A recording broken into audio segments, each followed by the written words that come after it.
నాశనం పట్టించిండు, అప్పుల పాలు చేసిండు, రాష్ట్రం దివాలా తీసిండు అని దివాలా కోరు మాటలు మాట్లాడితే ఆ రోజు కడుపు మండి అసెంబ్లీలో మీ బిడ్డగా సిరిసిల్ల ప్రజాప్రతినిధిగా అసెంబ్లీలో ఆ రోజు ప్రభుత్వానికి చెప్పిన నేను 10 ఏళ్లలో ఏం జరిగిందో చెప్పిన. ఆ తర్వాత తెల్లారి ఇంకొక ఆర్థిక శాఖ మీద శ్వేతపత్రం అని పెడితే హరీష్ రావు గారు మాట్లాడింది. తర్వాత విద్యుత్ శాఖ మీద పెడితే మన జగదీష్ రెడ్డి గారు మాట్లాడింది. 3 రోజులు అసెంబ్లీ నడిస్తే 3 రోజులు మన పార్టీ తరఫున మనం కూడా సమాధానం చెప్పినాం. మంచిగానే సమాధానం చెప్పినామా? మంచిగానే చెప్పినామా లేదా? పెట్టినాం. మరి మీరు ఒక్కసారి ఆలోచించుండ్రి, కేసీఆర్ గారు పంపిన 3 సైనికులే గట్ల మాట్లాడితే కేసీఆర్ వస్తే ఎట్లుంటుందో ఒక్కసారి ఆలోచన చేయండి అసెంబ్లీకి. ఎందుకు చెప్తున్నా అంటే పాపం ముఖ్యమంత్రి గారు బాధ చెప్పుకుంటాడు మొన్న ఇంటర్వ్యూలో, టీవీ ఇంటర్వ్యూలో. అరే నేను కొత్తగా వచ్చినా కూర్చున్నా, ఇక కుర్చీ చదువుకోలేదు చక్కగా, కుర్చీ అటు ఇటు చూసే లోపలనే బావబామర్దులు ఇద్దరు వచ్చి అటోషే ఇటోషే వాయిస్తాండ్రు అని చెప్పుకుంటాడు పాపం బాధ. మరి మాతోనే గిట్లుంటే నీకు రేపు మా నాయకుడు కేసీఆర్ రంగంలో దిగితే ఎట్లుంటదో ఈ ప్రభుత్వానికి ఒక్కసారి ఆలోచించుకోమని చెప్పి నేను కోరుతా ఉన్నా. ఎందుకంటే కేసీఆర్ గారు నిజంగా కూడా నేను చెప్తున్నా, రూలింగ్ లో కంటే గవర్నమెంట్ల కంటే ఆపోజిషన్లోనే కేసీఆర్ చాలా డేంజరస్. ఎందుకంటే అద్భుతంగా చీల్చి చెండాడడంలో, ప్రజల పక్షాన గొంతు విప్పడంలో, ప్రజల పక్షాన ప్రశ్నించడంలో కేసీఆర్ కంటే పదునైన గొంతు బహుశా భారతదేశంలోనే ఎక్కడా లేదు. ఇవాళ ఈయన మాట్లాడుతాడు ముఖ్యమంత్రి 100 మీటర్ల కింద దొక్కుతాడు బీఆర్ఎస్ ను. ఒక ఆయననేమో 100 మీటర్ల కింద దొక్కుతా అంటుండు రేవంత్ రెడ్డి. ఇంకొక ఆయనేమో ఇక్కడ మన ఎంపీ ఉన్నాడు కరీంనగర్ బండి సంజయ్, కుల్లా చెప్తుండ ఆయన, మనం కొట్లాడుకుంటూ కాదు, కాంగ్రెస్ బీజేపీ కొట్లాడుకుంటూ కాదు, బీఆర్ఎస్ గింతంత మిగిలిందిగా, ఆయనతో బీఆర్ఎస్ ను ఖతం చేయాలి, మనం కొట్లాడుకోవద్దు, మనం కలిసి ఉండాలి అని బండి సంజయ్ కుల్లా మాట్లాడుతుండ్రు. చూసిరా లేదా? మీరు చూసిరా లేదా? భోజనం ఉన్నది కొద్ది గట్టిగా నాకు తెలుసు, మీరు భోజనం టైం అయింది నాకు ఎరికే, అందుకే ముందు మాట్లాడుతున్నా, తర్వాత మిగతా సోదరులు మాట్లాడతారు. నేను ఎందుకంటున్నా అంటే ఇంత ఓపెన్ గా ఇంత బాహాటంగా మనం కలిసే ఉందాం అని బండి సంజయ్ ఒక దిక్కు, ఈయననేమో 100 మీటర్ల లోపల బొంద పెడతా అంటుండు.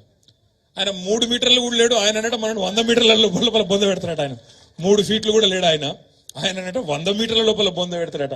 నేను రేవంత్ రెడ్డి గారికి ఒకటే చెప్తున్నా, రేవంత్ రెడ్డి గారు ఈ పిచ్చి మాటలు, ఈ ప్రగల్భాలు నీకంటే ముందు మీ గురువర్యులు మాట్లాడిండు. వాళ్ళ గురువర్యుల పేర్లు ఎందుకు తీగాని, నీ గురువు మాట్లాడిండు, ఇంతకంటే ముందు ఉన్న పెద్ద పెద్ద తీస్మార్కాన్లు మాట్లాడిండు. నీకంటే ముందు కేసీఆర్ ను తొక్కుతాం, బొంద పెడతాం, ఈ గులాబీ జెండా కనబడకుండా చేస్తాం అని చాలా పెద్ద పెద్ద తీస్మార్కాన్లు మాట్లాడినరు. ఆ తీస్మార్కాన్లతోనే కాలేదు, నీలాంటి బుడ్డరకాంతో ఏమవుతుంది అనే మాట నేను ఈ సందర్భంగా విజ్ఞప్తి చేస్తా ఉన్నా. నీ అసొంటోళ్ళు మస్తుగా వస్తారు పోతారు, కాలం కలిసి వస్తే వానపాములు కూడా నాగుపాములై బుసలు కొడతాయి. కాలం కలిసి వచ్చింది, తాంత గారెల బుట్ల పడ్డట్టు పడ్డావు. ఇలా ప్రజలకు తెలుసు నువ్వు ప్రజలు ఎన్నుకున్న ముఖ్యమంత్రి కాదు. ఢిల్లీ ద్వారా మేనేజ్మెంట్ కోటాలో ఢిల్లీని మేనేజ్ చేసుకొని మాణిక్యం ఠాగూర్ కు 50 కోట్లు ఇచ్చి వీని చెవుల ఊది వాని చెవుల ఊది నలుగురు నువ్వు పోగేసుకొని ఢిల్లీకి వెళ్ళి ఆడికెళ్ళి మేనేజ్మెంట్ తీసుకొని తెచ్చుకున్న పదవి తప్ప ప్రజలందరూ కలిసి కూడబలుకొని నిన్నేం ఎన్నుకోలేదు. ముమ్మాటికి ఎన్నటికీ నువ్వు కేసీఆర్ గారి కాలు గోరుకు కూడా సరిపోవు రేవంత్ రెడ్డి అని నేను మాట నేను విజ్ఞప్తి చేస్తా ఉన్నా. ఇది నేనేదో వేరే ఉద్దేశంతో చెప్తలేను, ఒకటే మాట గుర్తుపెట్టుకోండి. ఇవాళ నిజంగా కూడా కేసీఆర్ అనే నాయకుడు లేకపోతే, ఈ గులాబీ జెండా లేకపోతే తెలంగాణ ఎక్కడిది? ఆ తెలంగాణ రాష్ట్రానికి వచ్చే ఈ పదవులు, ముఖ్యమంత్రి ఉప ముఖ్యమంత్రి పదవులు ఎక్కడి? ఆలోచించుకో రేవంత్ రెడ్డి గారు మాట్లాడే ముందు అనే మాట నేను విజ్ఞప్తి చేస్తా ఉన్నా. ఇంకొక మాట కూడా మీ అందరికి నేను విజ్ఞప్తి చేస్తున్నా. ఈ 420 హామీలు మీ అందరికీ మంచిగా కాపీలని పంపిస్తా. 420 హామీలు ఏవైతున్నాయో కాంగ్రెస్ ఇచ్చిన హామీలు చూడండి. మీరు యువతకు చెప్పిండ్రు, తెలంగాణ యువతకు నెలకు 4,000 రూపాయలు ఇస్తామన్నారు నిరుద్యోగ భృతి. ఇలా తప్పించుకునే ప్రయత్నం చేస్తున్నారు. తప్పించుకోనియద్దు, యువత తరపున మనం అడగాలి. 100 రోజుల్లో ఇస్తామన్నారు, ఏడవైంది అని అడగాలి. మా ఆడబిడ్డలు ఇలా ఎదురు చూస్తున్నారు. మహాలక్ష్మి 1,57,00,000 మంది ఆడబిడ్డలు ఎదురు చూస్తాండ్రు. ఎందుకు? 18 ఏళ్లు నిండిన ఆడబిడ్డలందరూ నెలకు 2,500 రూపాయలు ఎప్పుడొస్తాయి మా ఖాతాల్లో అని ఎదురు చూస్తా ఉన్నారు. కానీ రేవంత్ రెడ్డి గారు ఏం చేస్తున్నారు, ప్రభుత్వం ఏం చేస్తున్నది, వాళ్ళు ఒకటే ఎజెండా పెట్టుకున్నారు. రోజొక్క కొత్త కథ ఉట్టియాలి, మీడియాలో రోజొక్క కొత్త కథ ఉట్టియాలి. మేడిగడ్డలో అవినీతి, ఇక్కడ అవినీతి, అక్కడ అవినీతి. అధికారం మొత్తం నీ చేతుల్లోనే ఉంది కదా, ఎక్కడ అవినీతి ఉందో తీ, మేము వద్దంటలేం కదా. మేమే డిమాండ్ చేసినాం అసెంబ్లీలో, అవినీతి జరిగిందంటున్నావు కదా, ఎంక్వైరీ చేయి, తప్పు ఎవరు చేసినో చర్య తీసుకో దమ్ముంటే అని చెప్పి మనమే డిమాండ్ చేసినాం. ఆ విషయంలో వెనుకకు పోము, పక్కా వెనుకకు పోము. ఎక్కడ అవినీతి ఉంటే అక్కడ చర్య తీసుకో, మాకు అభ్యంతరం లేదు. కానీ తప్పించుకునే ప్రయత్నం చేస్తే మాత్రం వదిలిపెట్టం, ప్రజల తరపున అడుగుతూనే ఉంటాం. రేపు మళ్ళా ఏప్రిల్ మీరు పార్లమెంట్ ఎన్నికకు పోయే నాటికి వరి కోతలు అవుతాయి, తప్పకుండా వరి కోతలు అవుతాయి. వరి కోతలు అయినప్పుడు రైతులు అడుగుతారు, మొదటిసారి అంటే ఇడిచిపెట్టినాం, క్వింటాల్కు 500 బోనస్ అన్నావు, ఏది ఎక్కడ వాయే అని తప్పకుండా అడుగుతారు. ఆ రైతుల తరపున అడగాల్సింది ప్రధాన ప్రతిపక్షంగా మనమే అనే మాట కూడా నేను మీకు విజ్ఞప్తి చేస్తా ఉన్నా. మొన్న రేవంత్ రెడ్డి గారు దావోస్ పోయిండు, దావోస్ లో చెప్తాండు మేము రైతు భరోసా చాలు చేసినాం అని పచ్చి అబద్ధాలు ఇలా విదేశాలలో చెప్తున్నాడు ఈ ముఖ్యమంత్రి గారు. నిజంగా రైతు భరోసా చాలు అయిందా? కేసీఆర్ ఇచ్చిన రైతు బంధుకే దిక్కులేదు ఇప్పటిదాకా, రైతు బంధుకే ఇంకా మొత్తం పడలే, రైతు బంధుకే దిక్కులేదంటే విదేశాలకు పోయి మాత్రం రైతు భరోసా చాలు చేసిన నేను ఇవాళ పంటకు 7,500 రూపాయలు ఇస్తున్నా అని చెప్పి పచ్చి బోగస్ మాటలు ఇవాళ ముఖ్యమంత్రి గారు మాట్లాడుతూ ఉన్నారు. రేపా రైతు భరోసా విషయంలో కూడా మరి ఎండాకాలం పంట మళ్ళీ నాటేసే టైం వచ్చింది అంటే రైతు భరోసా కింద చాలు కాకపోతే ప్రజలు రైతులు ఊరుకోరు. ఆ రోజు పంట కోతల టైంకు బోగస్సు ఈ బోనస్ ఇయ్యక మళ్ళీ బోగస్ మాటలు చెప్తే తప్పకుండా నీ పార్టీని ఊచకోతకు వస్తారు రైతులు అనే మాట కూడా ఈ సందర్భంగా నేను మీకు విజ్ఞప్తి చేస్తా ఉన్నా. ఎందుకంటే రైతులకు కూడా తెలుసు కొద్దిగా ఓపిక పట్టాలి కాబట్టి ఓపిక పడతాను. ఇప్పుడిప్పుడే వచ్చిండు కదా, మీరు కూడా ఎగిరిత పడకుండా బిడ్డ, తొందర పడకుండా అంటారు. మేమేం తిడతలేము, ఎగిరిత పడతలేం, విమర్శ చేస్తలేం, యాద్ చేస్తున్నాం. 100 రోజులలో చేస్తా, డిసెంబర్ 9 నాడు మొదటి సంతకం పెడతా, 2 లక్షల రుణమాఫీ చేస్తా అని మేం చెప్పలే, మీరే చెప్పినరు. చెప్పిన దాన్ని మీకు యాద్ చేస్తున్నాం, వేరే మాట మాట్లాడతలేం. మా ఆడబిడ్డలకు చెప్పినారు మీరు, తులం బంగారం ఇస్తామన్నారు.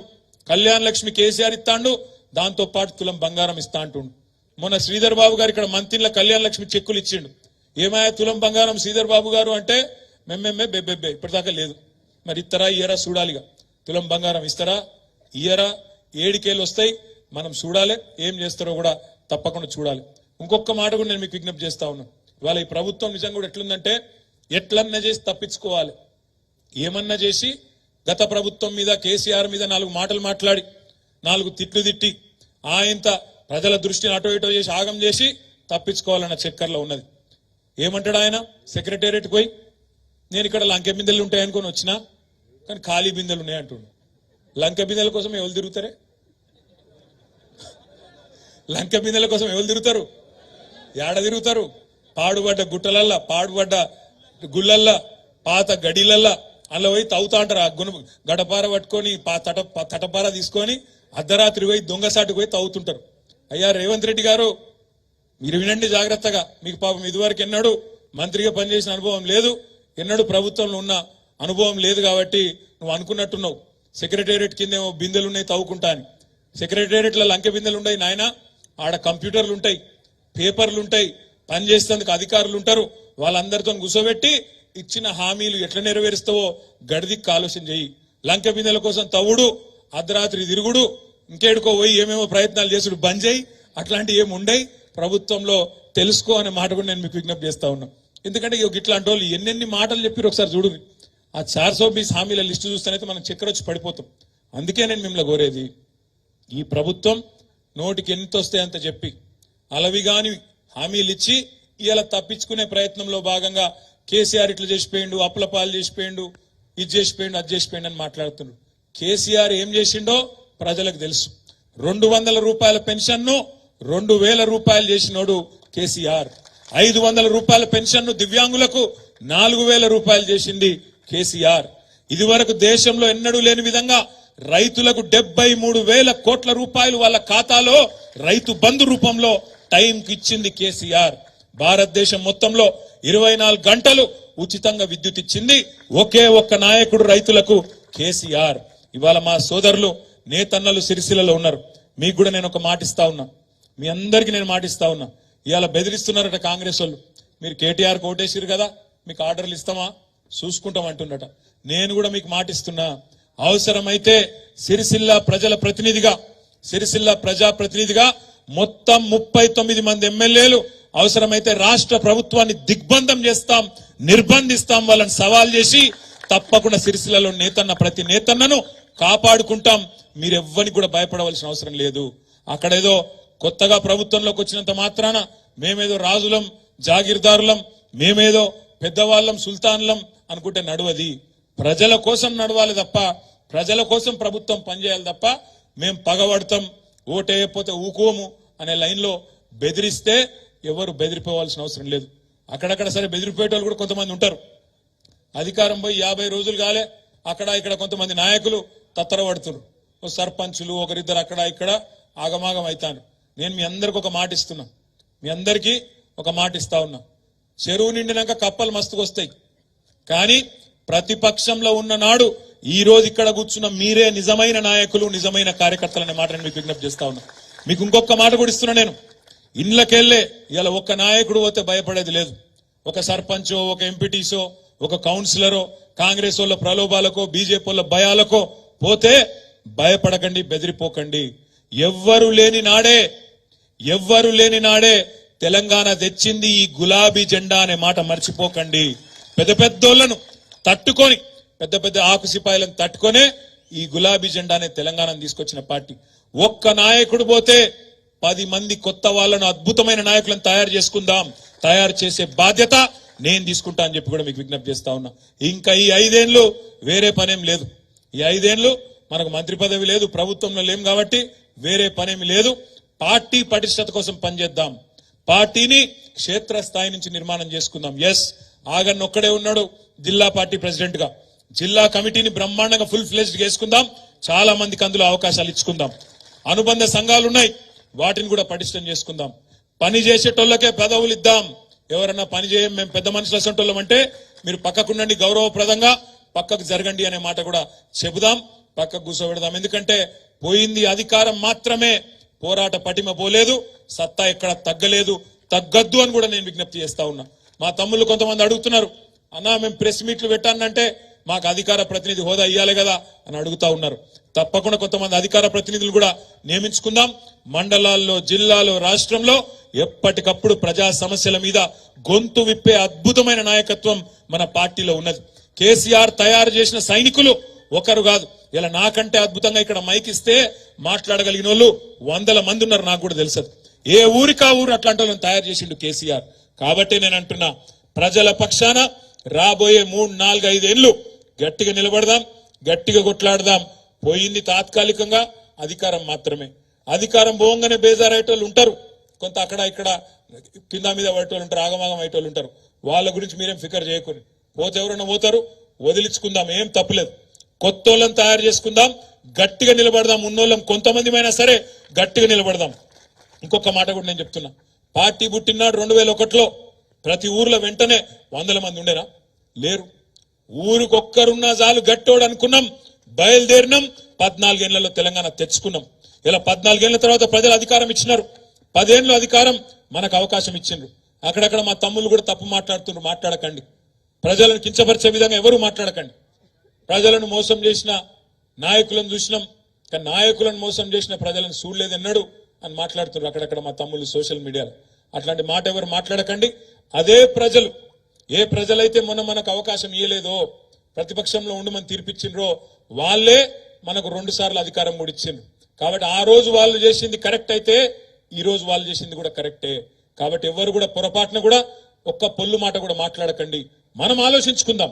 సిరిసిల్లలో పోయిన ఎలక్షన్లో 2018లో మనకు 90,000 మెజారిటీ వచ్చింది, 89,000 చిల్లర. ఈసారి 29,000 చిల్లర వచ్చింది. ఎందుకు తగ్గిందో ఆలోచించుకుందాం. ఎక్కడ లోపం ఉందో ఆలోచించుకుందాం, దాన్ని సవరించుకుందాం. లోపం నాలో ఉంటే నేను సవరించుకుంటా, లోపం మీలో ఉంటే మీరు కూడా సవరించుకోవాలని చెప్పి నేను విజ్ఞప్తి చేస్తా ఉన్నా. తప్పు నాది కూడా ఉండొచ్చు, నేను కూడా మనిషినే, తప్పు చేయలేదు, నేనేమి పొరపాటు చేయలేదని నేను చెప్పను. ఉంటాయి లోటుపాట్లు, పొరపాట్లు, మనిషి అన్నాక ఉంటాయి. అధికారంలో భాగంగా గత 10 ఏళ్లుగా మనం ఒకటే సింగిల్ మైండెడ్ గా పనిచేసినాం, ఒకటే ఆలోచనతో పనిచేసినాం. ఎట్టి పరిస్థితుల్లో మన రాష్ట్రం పేరు నిలబడాలి.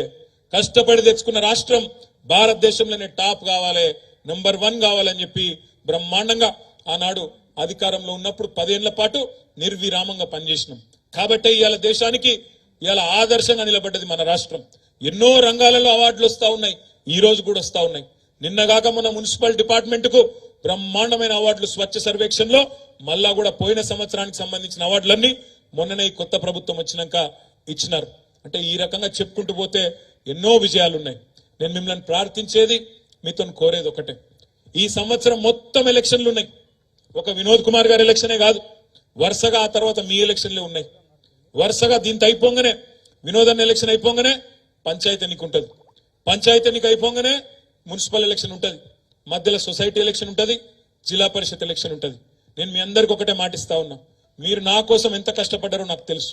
ఒక్కొక్కరు సిరిసిల్లలో కౌన్సిలర్లు కానీ, గ్రామాల్లో సర్పంచులు ఎంపీటీసీలు కానీ, జెడ్పీటీసీలు ఎంపీపీలు కానీ, గ్రామ శాఖల అధ్యక్షులు ఏ పదవిలో లేకపోయినా కార్యకర్తగా నాయకుడిగా నా మీద ప్రేమతో, కేసీఆర్ మీద ప్రేమతో, ఈ గులాబీ జెండా మీద ప్రేమతో కష్టపడ్డ వాళ్ళు ఒకరిద్దరు కాదు, వేల మంది మీరు కష్టపడితేనే ఇలా ఇంతమంది మేము 39 మంది ఎమ్మెల్యేలు అయినాం. మాకు తెలుసు లక్షల మంది మీ కష్టం ఉంది, ఇలా 39 మందికి పదవులు వచ్చినాయంటే. అందుకే నేను మీకు ఇచ్చే మాట ఏంటంటే, రేపటి రోజున ఈ ఎన్నికల సంవత్సరంలో ఎన్నో ఎన్నికలు రాబోతున్నాయి కాబట్టి, నా ఎన్నిక అయిపోయినప్పటికీ రేపటి రోజున మీ ఎన్నికల్లో మీకంటే ఎక్కువ కష్టం నేను పడతా, మీకోసం నేను తిరుగుతా, అన్ని రకాలుగా మీకు అండగా నిలబడి మిమ్మల్ని గెలిపించుకుంటా అనే మాట కూడా నేను మీకు విజ్ఞప్తి చేస్తా ఉన్నా. ప్రజల్లో మనకేం కమ్మి లేదు, ప్రజల్లో మనకేం లోటు లేదు. అక్కడక్కడ చిన్నపాటి అలకలు అసంతృప్తులు ఉండొచ్చు, తాత్కాలికంగా అవతలోళ్ళు పాల పొంగులాగా చూపెట్టిన కొన్ని ఆశలకు ఆశ పడచ్చు. వీళ్ళు 2 సార్లు ఇచ్చినాం కదా, వాళ్ళకు ఒక్కసారి ఇస్తే ఏంది అనే ఒక ఆలోచన రావచ్చు. తప్పేం కాదు, అప్పుడప్పుడు జరుగుతాయి అట్లాంటి. కానీ మనం తప్పకుండా ఈ ప్రభుత్వాన్ని వాళ్ళు ఇచ్చిన ప్రతి హామీ, రైతులకు కానీ, మహిళలకు కానీ, యువకులకు కానీ, ఉద్యోగులకు కానీ, నిరుద్యోగులకు కానీ ఇచ్చిన ప్రతి హామీని నిలబెట్టుకునే దిశగా తప్పకుండా డిమాండ్ చేయాలి. 1,57,00,000 మంది ఆడబిడ్డలకు నెలకు 2,500 రూపాయల చొప్పున ఇచ్చి తీరాలే అని చెప్పి ప్రభుత్వాన్ని నిలదీయాలి. సంవత్సరానికి 5 లక్షల మందికి ఇండ్లు ఇస్తామన్నారు, ఇందిరమ్మ ఇండ్లు తప్పకుండా ఇచ్చేదాకా ఎంబడబడాలి. 4,000 నిరుద్యోగ భృతి ఇస్తామన్నారు, ఇచ్చేదాకా ఎంబడబడాలి. బీసీ సబ్ ప్లాన్ అన్నారు, పెట్టమని చెప్పి డిమాండ్ చేయాలి. మైనారిటీ సబ్ ప్లాన్ అన్నారు, పెట్టమని చెప్పి డిమాండ్ చేయాలి. వాళ్ళు ఇచ్చిన 420 హామీలు ఏ ఒక్కటి కూడా తప్పకుండా ఆ పుస్తకాన్ని పట్టుకొని మనం గల్లీ గల్లీలో చర్చ పెట్టాలి, ప్రజలను జాగరూకులను చేయాలి. అందుకే నేను మిమ్మల్ని అందరినీ కోరేది, ఏమీ నష్టం జరగలేదు. కొద్దిగా మనకు కూడా బ్రేక్ దొరికింది అనుకోండి, కార్ సర్వీసింగ్ చేసుకుందాం, మళ్ళా రోడ్ ఎక్కుదాం, మళ్ళా తొక్కుడు దొక్కితే 100 స్పీడ్తోని మళ్ళా తప్పకుండా అధికారంలోకి తీసుకొచ్చే నాయకత్వం, శక్తి, సత్తా మీకుంది, మనకుంది. మనం ఏం కూడా బేజారు కావాల్సిన అవసరం లేదు. ఇవాళ పార్లమెంట్ ఎన్నికల్లో ఒక్క మాట మీరు ఆలోచన చేయండి. ఇవాళ వినోద్ కుమార్ గారు మన అభ్యర్థిగా ఎట్లా పనిచేసినరో, గతంలో ఎంపీగా 2014 నుంచి 19 వరకు మీ కళ్ళ ముంగట్నే ఉంది. గత 10 ఏళ్లుగా కేంద్రంలో మోడీ గారి ప్రభుత్వమే ఉన్నది. ఈ 10 ఏళ్లలో 2 ఎంపీలుగా పనిచేసినారు మన కరీంనగర్ నియోజకవర్గానికి. మొదటి 5 ఏళ్లు వినోద్ కుమార్ గారు 2014 నుంచి 19 దాకా పనిచేసినారు. 19 నుంచి 24 వరకు మన ఎంపీ బండి సంజయ్ గారు పనిచేసినారు. వీళ్ళిద్దరి పనితీరు ఎట్లుందో ఒక్కసారి మీరే బేరీ చేసుకోవాలని చెప్పి నేను కోరుతా ఉన్నా. వినోద్ కుమార్ గారు ఎంపీగా ఉన్నప్పుడు పార్లమెంటులో 110 చర్చల్లో పాల్గొన్నాడు. 550 ప్రశ్నలు మన తెలంగాణ తరపున, మన కరీంనగర్ తరపున, మనందరి తరపున గొంతు విప్పి బలంగా అక్కడ కేంద్ర ప్రభుత్వాన్ని ప్రశ్నించిండు. 10 ప్రైవేట్ మెంబర్ బిల్లులు పెట్టిండు వినోద్ కుమార్ గారు. మరి అదే బండి సంజయ్ గారు, ఆయన 5 ఏళ్లలో ఎంపీగా ఒక్క పార్లమెంట్ చర్చలో పాల్గొనలేదు. వినోదన్న 550 ప్రశ్నలు అడిగితే ఆయన 50 ప్రశ్నలు అడిగిండు. వినోదన్న 10 ప్రైవేట్ మెంబర్ బిల్లులు పెడితే ఆయన పెట్టింది గుండు 0. అసలు బండి సంజయ్ కుమార్ గారు కనీసం ఇంతవరకు ముఖం చూపెట్టని గ్రామాలు కాదు, మండలాలు కూడా ఎన్నో ఉన్నాయి. చాలా మండలాలకు కూడా కనీసం రాలే. మీ ఇర్నపల్లికి వచ్చిండో లేదో నాకు తెలియదు, గంభీరాపేటకు వచ్చిండా డౌటే. ఎక్కడ కూడా మొత్తం కరీంనగర్ పార్లమెంట్ ఎక్కడికి కూడా పోలే. పోగా నేను ఇంకొక మాట కూడా మిమ్మల్ని అడుగుతున్నా, ఏమన్నా ఒక్క మంచి పని చేసిండా మన పార్లమెంట్ నియోజకవర్గానికి? కనీసం ప్రజలకు పనికొచ్చే ఒక్క మంచి పని, ఒక గుడి తెచ్చిండా కొత్తగా, లేదా ఉన్న గుడికి పైసలు తెచ్చిండా? వెమ్లవాడ రాజన్ ఉంటాడు, ఇక్కడనే కొండగట్టు అంజన్ ఉన్నాడు, ఇల్లందకుంటల రాముల వారు ఉన్నాడు, ఒక్క పైస తెచ్చిండా వాళ్ళకు? తెల్లారు లేస్తే ఈ రోజు ఏం వారం, ఈ రోజు ఏం దేవుడు అంటాడు. కానీ ఒక్క పైసా నరేంద్ర మోడీ దగ్గర ఇంత పతార ఉంటే, పలుకుబడి ఉంటే ఒక్క పైస తెచ్చిండా గుడికి? ఏ గుడికి ఒక్క పైస తేలే. దాంతో పాటు ఒక బడి తెచ్చిండా? పోని నవోదయ పాఠశాలలు ఇవ్వాలి, కొత్త జిల్లాలు ఏర్పడితే మన సిరిసిల్లకు కూడా నవోదయ పాఠశాల ఇచ్చేది ఉండే, ఇచ్చిండా? తెచ్చిండా? తేలే. ఆఖరికి కేసీఆర్ గారు ఆనాడు పార్లమెంట్ సభ్యుడిగా ఉన్నప్పుడు రైలు మంజూరు చేయించిండు హైదరాబాద్ నుంచి కరీంనగర్ కు వయా సిద్దిపేట, సిరిసిల్ల, వేములవాడ మీదకెళ్లి బోయిన్పల్లి మీదకెళ్లి కరీంనగర్ కు పోయేందుకు రైలు మంజూరు చేయించిండు 2005-6లో. 18 ఏళ్ళ. మరి వినోద్ కుమార్ గారు ఉన్నప్పుడు కోషిష్ చేసిండు, కొద్ది గుంజుకొచ్చిండు. 18 తర్వాత మొత్తం అయిపోయింది పని. ఎందుకంటే పట్టించుకోలేదు. ఇప్పుడున్న ఎంపీ గారు సిరిసిల్ల, వేములవాడ, బోయిన్పల్లి, చొప్పదండి మీదకెళ్లి కరీంనగర్ పోయే రైలును ఎన్నడూ పట్టించుకోలేదు.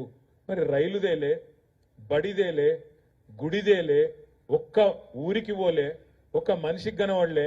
ఆయనకుండే ఎంపీ ల్యాడ్స్ ఉంటాయి 5 కోట్లు ఎంతో ఉంటాయి. 5 కోట్ల 10 కోట్లు 5 కోట్లు. ఎక్కడైనా 5 పైసలు పెట్టిండో లేదో సిరిసిల్లలో నాకైతే తెరకలేదు. ఒక్క ప్రభుత్వ కార్యక్రమంలో పాల్గొనలేకపోయిన 5 ఏళ్లలో ఒక్కటంటే ఒక్క జాగల. నేను పిలిచిన ఒకసారి అకీంపేటలో కలిసిండే, రాష్ట్రపతి గారిని ఆహ్వానించే టైంలో కలిసిండు.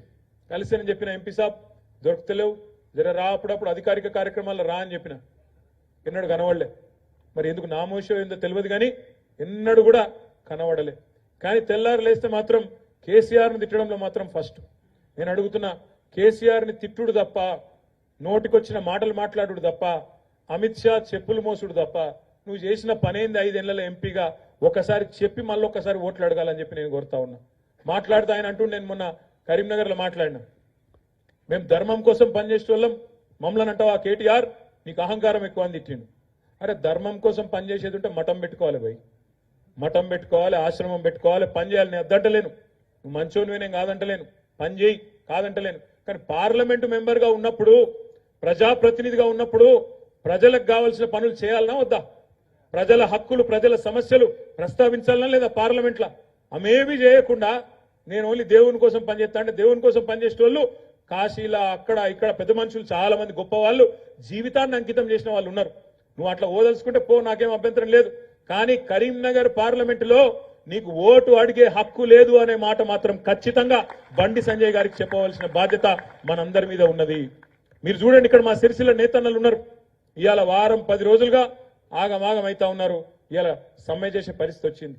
మెగా పవర్ లూమ్ క్లస్టర్ కావాలి సిరిసిల్లకు అని చెప్పి నేను, వినోద్ గారు ఆనాడు ప్లానింగ్ బోర్డు అధ్యక్షుడిగా 8 సార్లు పోయినాం, 10 సార్లు పోయినాం కేంద్రంలో ఉండే ప్రభుత్వం దగ్గరికి. మరి ఈయన బీజేపీ ఎంపీ అయ్యుండి, బీజేపీ రాష్ట్ర అధ్యక్షుడు అయ్యుండి కనీసం మన సిరిసిల్ల నేతన్న కోసమో, జమ్మికుంటలో ఉండే నేతన్న కోసమో ఒక్క పథకం తెచ్చిండా ఆలోచించమని చెప్పి నేను కోరుతా ఉన్నా. ఇవాళ దేవుడి పేరు మీద ఓట్లు అడగడం కాదు బండి సంజయ్ గారు, మీకు గుర్తు చేస్తా ఉన్నా. మీకంటే ఎక్కువ భక్తి మాకుంది కాబట్టే, మా నాయకుడు కేసీఆర్ కుంది కాబట్టే మీకంటే బ్రహ్మాండంగా యాదాద్రి దేవాలయం కట్టింది కూడా కేసీఆర్ గారు అనే మాటను విజ్ఞప్తి చేస్తా ఉన్నా. మా గంగుల కమలాకర్ గారు, మా వినోద్ కుమార్ గారు ఇద్దరు కష్టపడి కరీంనగర్ లో తిరుమల తిరుపతి దేవస్థానం వారిని ఒప్పించి 10 ఎకరాల భూమిని కేసీఆర్ గారికి చెప్పి ఇప్పించి 25 కోట్ల రూపాయలతో వెంకటేశ్వర స్వామి గుడి కడుతున్నది కూడా మేము అనే మాట కూడా నేను మీకు విజ్ఞప్తి చేస్తా ఉన్నా. ఇవాళ ఏదో మాకంటే ఎక్కువ ఏదో చేసినట్టు, దేవుడి కోసం నువ్వు ఒక్కడివే ఉన్నట్టు, నువ్వు రాకముందు మాకు బొట్టు తెలియదు, కట్టు తెలియదు, దేవుడు తెలియదు, గుడి తెలియదు అన్నట్టు ఇవాళ నువ్వు ఏదైతే మాటలు మాట్లాడుతున్నావో, బండి సంజయ్ గారికి నేను చేసే విజ్ఞప్తి, మీరు అంతగానం నిజంగానే ధర్మం కోసం పనిచేయదలుచుకుంటే మీరు రాజకీయం బంద్ చేసి బ్రహ్మాండంగా పనిచేసుకోండి, మాకు అభ్యంతరం లేదు. కానీ కరీంనగర్ ఎంపీగా మీరు విఫలమైనరు. మీరు ఒక్క పని కూడా చేయలేదు, ఒక్క గుడి దేలేదు, ఒక్క బడి దేలేదు, ప్రజలకు పనికొచ్చే ఒక్క పని చేయలేదు. నేతన్నకు గాని, గీతన్నకు గాని, ఒక రైతుకు గాని పనికొచ్చే ఒక్క పని చేయలేదు అనే మాట కూడా నేను మీకు విజ్ఞప్తి చేస్తా ఉన్నా. నేను మీ అందరికీ ముగించే ముందు చేసే విజ్ఞప్తి ఒకటే, మనకు ఈ సంవత్సరం మొత్తం ఎలక్షన్లు ఉన్నాయి. ఇటు పార్లమెంటు, అటెన్క జెడ్పీటీసీలు, ఎంపీపీలు, అటెన్క సర్పంచులు, కౌన్సిలర్లు, సొసైటీ ఎలక్షన్లు అన్ని కూడా ఈ సంవత్సరమే ఉన్నాయి. మీరు ఒకటే ఒకటి యాద పెట్టుకోండి, ఇప్పుడు ఈ పార్లమెంట్ ఎన్నికల్లో మనం గట్టిగా పనిచేస్తేనే మీ వార్డులలో, మీ సర్పంచ్ ఎలక్షన్లో, మీ ఊర్లలో గట్టిగా పునాది పడుతుంది. దీని తర్వాత వెంటనే మీ ఎలక్షనే ఉంటది. కాబట్టి ఈరోజు మీరు చేసే కష్టం మీకోసమే చేస్తున్నామనే మాట యాది పెట్టుకోండి. వినోద్ అన్న కోసమో ఇంకెవరి కోసమో మీరు పని చేస్తలేరు. ప్రజల దగ్గరికి పోవాలి. కాంగ్రెస్ పార్టీ, బీజేపీ పార్టీ ఏమేం మాటలు చెప్పినాయో చెప్పాలి. ఇంకొక మాట మాత్రం చెప్పి నేను ముగిస్తాను. నిన్న మొన్నటి దాకా కాంగ్రెస్లు బాగా ఎగురుతుండే. ఏమన్నారు వాళ్ళు? కేంద్రంలో మోడీ ఒక దిక్కున్నాడు, ఎన్డీఏ కూటమి ఒక దిక్కుంది, ఇంకో దిక్కు ఇండియా కూటమి ఉన్నది. మీరు అటో ఇటో ఉండాలి. ఇండియా కూటమిలో మీరు లేకపోతే మీరు బీజేపీతో ఉన్నట్టే లెక్క అని నోటుకొచ్చినట్టు మాట్లాడింది. ఇలా ఎవరు మిగిలిరు మరి ఇండియా కూటమిలో? నిన్న మొన్న మీరు చూసిండ్రు, మమతా బెనర్జీ వెళ్ళిపోయింది. నేను వీళ్ళతో ఉండా, ఈ రాహుల్ గాంధీతో కాంగ్రెస్ పార్టీతో ఉండా, వీళ్ళ అహంకారాన్ని నేను భరించలేను, నేను సొంతంగానే పోటీ చేస్తా అని చెప్పి ఆమె తన దారి తను చూసుకున్నది. అరవింద్ కేజ్రీవాల్ గారు ఢిల్లీలో ఆయన వెళ్ళిపోయిండు. పంజాబ్లో భగవంత్ సింగ్ మాన్ గారు ముఖ్యమంత్రి, ఆయన కూడా వెళ్ళిపోయిండు. నేను వీళ్ళతో నాతో కలిసి పనిచేసుడు కాదు, నా ఇచ్చ నేను కొట్లాడుకుంటా, నా పార్టీకి నేను కొట్లాడుకుంటా, నేను ఒంటరిగానే కొట్లాడతా అని ఆయన వెళ్ళిపోయిండు. కేరళలో సిపిఎం పినరాయి విజయన్ గారు ముఖ్యమంత్రి, ఆయన కూడా నా దారి నేను చూసుకుంటా, ఈ కాంగ్రెస్ అహంకారం నాతో అయితలేదు, వశపడతలేదు అని ఆయన వెళ్ళిపోయిండు. బీహార్లో ఇప్పుడే మీరు చూసుంటారు వార్త, నితీష్ కుమార్ గారు ఇండియా కూటమి విడిచిపెట్టి ఎన్డీఏ కూటమిలో ఆయన వెళ్ళిపోయిండు. మరి ఇక మిగిలిందేవాళ్ళు? ఓదికు రాహుల్ గాంధీ గారేమో భారత్ జోడో అంటున్నాడు, దేశమంతనేమో కాంగ్రెస్ చూడో అని చెప్పి ఎక్కడో అక్కడ వెళ్ళిపోతున్నాడు. అందుకే నేను మీకు విజ్ఞప్తి చేసేది, బీజేపీని ఆపాలంటే, బీజేపీని నిలువరించాలంటే, బీజేపీకి చెక్ పెట్టాలి అంటే ఇక్కడ ఉన్న మా మిత్రులందరూ నేను కోరేది ఒకటే, ఇవాళ కాంగ్రెస్ పార్టీతో సాధ్యం కాదు. కాంగ్రెస్ పార్టీలో ఆ శక్తి లేదు, బీజేపీని ఆపే సత్తా గాని శక్తి గాని వాళ్ళకు లేదు. అందుకే నేను కోరేది మిమ్మల్ని, ప్రాంతీయ నాయకులు ఎవరైతే బలమైన నాయకులు ఉన్నారో, కేసీఆర్ గాని, మమతా బెనర్జీ గాని, ఇవాళ అదే విధంగా అరవింద్ కేజ్రీవాల్ గాని, పినరాయి విజయన్ గాని, ఇట్లాంటి నాయకులకు ఓట్లేస్తేనే బీజేపీని ఆపగలుగుతాం తప్ప లేకపోతే ఆపే పరిస్థితి లేదు. ఇక్కడ ఉండే మన సిరిసిల్లలో కరీంనగర్ పార్లమెంట్ లో ఉండే లెఫ్ట్ మేధావులతో నేను కోరుతా ఉన్నా, వామపక్ష సంస్థల్లో గతంలో పనిచేసిన మిత్రులను కూడా నేను కోరుతా ఉన్నా, ఇవాళ బీజేపీని ఆపాలి అంటే కాంగ్రెస్ లో ఆ ధైర్యము లేదు, ఆ దమ్ము లేదు, ఆ సత్తా లేదు, ఆ తెగింపు కూడా కాంగ్రెస్ పార్టీకి లేదు. అయినా మీరు ఇంకొక మాట కూడా గమనించాలా, ఇవాళ బీజేపీ వ్యతిరేకులుగా ఉన్న మిత్రులు కాంగ్రెస్ బీజేపీ కూడబలుక్కొని మాట్లాడుతున్నాయి, కూడబలుక్కొని ఒకటైతా ఉన్నాయి. గమనించండి, మొన్న శాసన మండలి 2 స్థానాలు ఖాళీ అయినాయి. కడియం శ్రీహరి గారు, కౌశిక్ రెడ్డి గారు, ఇద్దరు ఎమ్మెల్సీలు ఎమ్మెల్యేలు అయినరు, ఎలక్షన్లు నిలబడి ఇద్దరు రాజీనామా చేసిరు. ఇద్దరు కూడా ఎమ్మెల్యేల ద్వారా ఎన్నుకోబడ్డ ఎమ్మెల్సీలు, ఇద్దరు రాజీనామా పెట్టినరు, సంతకం ఇచ్చిండ్రు. ఒకటేసారి రాజీనామా చేసిండ్రు, ఒకటే నిమిషంలో. ఒకటేసారి ఇద్దరి రాజీనామా విషయం బులెటిన్ ద్వారా ఎలక్షన్ కమిషన్ కు మన అసెంబ్లీ వాళ్ళు చెప్పిండ్రు. ఇద్దరి స్థానాలు ఒకటేసారి ఖాళీ అయినప్పుడు ఉప ఎన్నిక కూడా ఒకటేసారి పెట్టన్నా వద్దా? పెట్టాలనా? ఇద్దరు కేటగిరీ సేమ్, ఇద్దరు ఎమ్మెల్యేల ద్వారా ఎన్నుకోబడ్డ వాళ్ళే, ఇద్దరు ఒకటేసారి రాజీనామా చేసిండ్రు. ఇద్దరు రాజీనామా చేసిన విషయం కూడా ఒకటే కామన్ బులెటిన్ లో కేంద్రంలో ఉండే ఎలక్షన్ కమిషన్ కు మన అసెంబ్లీ వాళ్ళు చెప్పిండ్రు. కానీ ఏం జరిగిందో ఎరికేనా? రేవంత్ రెడ్డి గారు పోయినరు, అమిత్ షా గారిని కలిసిండ్రు, పుష్పగుచ్చం ఇచ్చిండ్రు. గంట తర్వాత ఎలక్షన్ కమిషన్ నుంచి ఆ 2 ఎమ్మెల్సీ స్థానాలకు 2 అలగలగ సార్లు ఎన్నికలు పెట్టాలి, ఒకటేసారి పెట్టద్దు అని ఆర్డర్ వచ్చింది. ఒకటేసారి పెడితే ఏమైతుండే? చెరొకటి వస్తుండే కాంగ్రెస్ కు, బీఆర్ఎస్ కు. కానీ 2 అలగలగ పెడితే ఏమైంది? 2 కాంగ్రెస్ కే పోయినాయి. ఇవాళ ఇది పరిస్థితి. కాంగ్రెస్ బీజేపీ అండర్స్టాండింగ్ ఎంత దృఢంగా ఉందో, వాళ్ళ ఫెవికాల్ బంధం, దాన్ని బట్టే మీరు చెప్పచ్చు. నిన్న మీరు చూసిండ్రు, మనం ప్రొఫెసర్ దాసోజు శ్రవణ్ గారు తెలంగాణ ఉద్యమంలో పనిచేసిన మరి మిత్రుడు, మీ అందరికీ సుపరిచితుడు, టీవీలలో చూసే ఉంటారు శ్రవణ్ గారిని. గట్టిగా మాట్లాడతాడు, ఒక ప్రొఫెసరు, చదువుకున్న ఆయన, మంచి వ్యక్తి. సోదరుడు కె సత్యనారాయణ గారు మాజీ ఎమ్మెల్యే, ఎరుకల సామాజిక వర్గానికి సంబంధించి మంచి సంఘ సేవ కూడా చేస్తూ ఉంటారు, సంగారెడ్డి మాజీ ఎమ్మెల్యే. ఇద్దరి పేర్లు మనం 4 నెలల కిందట కేబినెట్ లో తీర్మానం చేసి మన ప్రభుత్వం ఉన్నప్పుడు గవర్నర్ గారికి పంపించినాం. అమ్మ గవర్నర్ గారు, ఇద్దరు మంచి వ్యక్తులను ప్రతిపాదిస్తున్నాం, మీ కోటాలో ఎమ్మెల్సీ చేయమని రిక్వెస్ట్ చేసినాం. ఆమె ఏమని రిజెక్ట్ చేసింది తెలుసా? రిజెక్ట్ చేసింది. ఏమని? వీళ్ళిద్దరికి రాజకీయ నేపథ్యం ఉన్నది, రాజకీయ సంబంధం ఉన్నది, కాబట్టి నేను ఇద్దరిని తిరస్కరిస్తున్నా అని పంపించింది. మరి నిన్న కోదండరాం గారు, ఒక రాజకీయ పార్టీ అధ్యక్షుడు, ఆయన రాజకీయ పార్టీ కార్యకర్త కాదు, నాయకుడు కాదు, తెలంగాణ జన సమితి అనే రాజకీయ పార్టీ అధ్యక్షుడు, ఆయన పేరు వంపంగానే రేవంత్ రెడ్డి గారు, గవర్నర్ గారు కళ్ళు మూసుకొని సంతకం పెట్టింది. మరి ఎవరు ఎవరితో కలుస్తున్నారు, ఎవరు ఎవరితో అంటగాగుతున్నారు, ప్రజలు ఆలోచన చేయాలి. పోయినసారి కూడా కరీంనగర్ లో ఏం